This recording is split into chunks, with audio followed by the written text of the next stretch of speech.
Donc j'avais préparé un petit quiz pour la Saint-Jérôme parce qu'on fête la Saint-Jérôme chaque année, mais en fait on ne sait rien de lui, ce que beaucoup d'entre vous ont confirmé d'ailleurs en arrivant. Oh, Jérôme, c'est qui? C'est quelqu'un?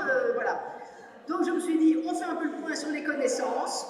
Merci à tous ceux qui se sont prêtés au jeu. Il y a quand même 55 personnes qui ont rempli le questionnaire. Et donc je vais donner les réponses avec quelques éléments d'information et annoncer le nom du ou des gagnants ou gagnantes. Donc Jérôme est né vers 347 de notre ère, c'est donc le 4e siècle, voilà, et il est né dans la ville de Stridon. Stridon, c'était une ville romaine qui n'existe plus, et ça se situerait maintenant dans l'actuelle Slovénie ou Croatie, on ne sait pas très bien. Alors il n'a pas passé toute sa vie à Stridon, ses parents ont vu qu'il était extrêmement intelligent, et ils l'ont envoyé à Rome pour faire des études. Et à Rome, il a étudié la littérature, la philosophie, tout ce qu'on étudiait à l'époque, en fait, le grec.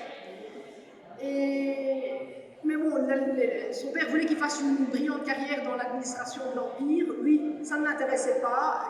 Il a commencé à voyager, en fait, comme les étudiants de notre époque. Hein. Il a voyagé en Gaule, il a vécu successivement à Trèves, à Antioche, à Constantinople, puis de nouveau à Rome, puis en Palestine. Enfin, il a beaucoup bougé. Alors, il est célèbre pour sa traduction de quoi? Non, ce n'est pas de la Charte des Nations Unies. Il s'est quand même trouvé quelques personnes pour cocher cette case-là. Alors, la Charte n'existait pas à l'époque, il a dû se contenter de quelque chose de beaucoup plus modeste. Il a traduit la Bible. Alors, pourquoi la Bible? En fait, dès le deuxième siècle, il y a un nombre incroyable, un grand nombre de gens qui se convertissent à cette religion toute nouvelle. Aussi dans l'Empire romain, donc aussi des locuteurs de langue latine, et tous les textes fondateurs de cette religion sont soit en grec pour les évangiles, le Nouveau Testament, soit en hébreu pour tous les textes de la littérature juive que les chrétiens ont repris. Et donc il y a des traductions latines qui commencent à circuler, mais elles sont faites sans rigueur, sans systématisme, sans iluna, imaginez, donc ça ne peut pas être bon. Et en fait, comme il y a des tas de versions, et les textes sont copiés à la main, donc à chaque copie, il y a des risques d'erreur qui s'ajoutent. Et donc, à un moment donné, il y a des traductions qui circulent, des traductions très différentes, qui permettent des interprétations du message très différentes, parfois contradictoires. Et pour les chrétiens, la Bible, c'est la parole de Dieu, donc ça ne va pas qu'il y ait des versions qui se contredisent. Et donc, que vient faire Jérôme là-dedans? C'est le pape Damas, qui est très impressionné par les connaissances de Jérôme, ses connaissances en grec, en hébreu notamment, et ses connaissances des textes bibliques, qui lui demande de faire une traduction des 4 évangiles. Et en fait, Jérôme, pour commencer, il ne reprend pas à zéro, mais il révise les traductions latines qui existent. Donc voilà, c'est le précurseur de notre métier vraiment. Et donc, il révise les traductions à partir du grec. Et quand il a fini ça, on lui un peu de lui-même, mais aussi à la demande d'autres savants de son époque, on lui demande de traduire aussi les textes de l'Ancien Testament. Et donc il s'attaque progressivement à tous les textes, pas dans l'ordre chronologique, mais enfin il a traduit une grande partie des textes de l'Ancien Testament à partir de l'hébreu. Quand il vivait dans le désert, il s'était mis à apprendre l'hébreu. Alors à l'époque, il n'y avait évidemment pas d'internet, pas de service de référence, donc quand il a un doute, quand il travaille à partir de l'hébreu, il a un doute, il va voir les traductions grecques qui existaient, où il va consulter des érudits juifs, spécialistes de la littérature sacrée. Et donc, en fait, ça prend le temps que ça prend, mais on a le droit encore de faire des recherches et de creuser voilà.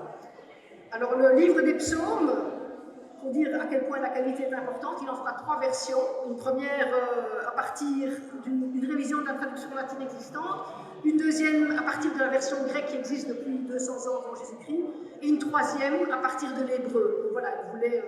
Et d'ailleurs, à cause de la qualité de son travail, de sa rigueur, c'est la traduction de Jérôme qui s'est imposée dans la chrétienté. Et c'est son texte qui a survécu pendant 16-17 siècles. Je crois que certains de ces textes sont encore la version latine officielle maintenant. C'est ce qui lui a valu le titre de Père de l'Église. Alors, sa combinaison linguistique, non, ce n'était pas le français, l'anglais, l'espagnol. C'était donc le latin, le grec et l'hébreu. Il n'a pas été pape, il a été ermite. En fait, quand il se faisait ses études à Trèves, quand il a commencé à s'intéresser à la théologie et aux textes sacrés, il s'est dit que l'idéal, la vie monastique, c'était vraiment ce qui correspondait, selon lui, à l'idéal chrétien. Il est allé vivre en ermite quelques années dans le désert de Syrie, mais on sait par ses lettres que ce n'était pas les années les plus faciles de sa vie. Il raconte comme il faisait des rêves, de tous les plaisirs de Rome qu'il avait connus en tant qu'étudiant. Donc voilà. il quittera son désert, mais quand même jusqu'à la fin de sa vie, il vivra en tant que moine et il mènera une vie très très austère en fait. Donc voilà.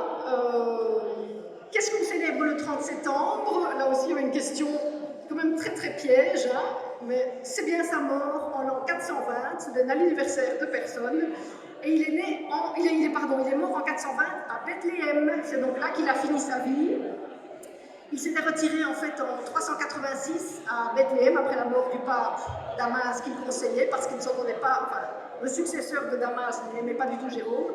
C'est-à-dire que Jérôme avait un caractère extrêmement difficile. Il a beaucoup critiqué ses contemporains, les autres prêtres, etc., qui vivaient selon lui dans une vie décadente, et donc quand il faisait part de ses opinions, c'était carré, rude, brutal, parfois excessif. Et donc voilà, c'était vraiment une personnalité difficile, ce qui fait qu'il s'est fait virer de Rome. Alors ce qu'on sait de lui et ce que je vous raconte là, il y a beaucoup de choses qui viennent de sa correspondance, parce qu'il a entretenu une correspondance avec un nombre incroyable de ses contemporains, qui le consultaient pour ses immenses connaissances, qui demandaient son avis sur des grands débats qui agitaient la chrétienté à l'époque. Et c'est aussi par ses lettres qu'on sait ce qu'il rêvait quand il était moine dans ses cellules. Enfin, on connaît des petits éléments piquants de sa vie, c'est assez amusant. Alors, dans l'iconographie, quel animal est souvent représenté avec lui? Ce n'est pas l'aigle qu'on associe à Saint Jean l'Évangéliste, ce n'est pas le cochon qu'on associe à Saint Antoine, c'est le lion. Et en fait, ça vient d'une légende, selon laquelle Saint Jérôme se promène un jour dans le désert et il tombe nez à nez avec un lion. Et au lieu de se faire dévorer, le lion, au lieu d'attaquer Jérôme, présente sa petite patte blessée et Jérôme voit qu'il saigne. Donc Jérôme a pitié, il soigne le lion, il lui enlève l'écharpe de la patte et il le ramène avec lui au monastère. Et donc il y a toute une série de péripéties avec ce lion et l'âne du monastère. Enfin voilà, on sait que c'est donc pour ça que le lion est représenté partout avec Saint Jérôme, dans le désert, dans son monastère, dans son étude, voilà, partout. Et je répète, c'est une légende, hein. Il n'y a pas eu de lion dans la vie de Saint Jérôme, pas plus qu'il y a eu de cochon dans la vie de Saint Antoine d'ailleurs. Et alors quel autre objet apparaît sur les peintures ou sur les gravures de Jérôme? C'est un chapeau.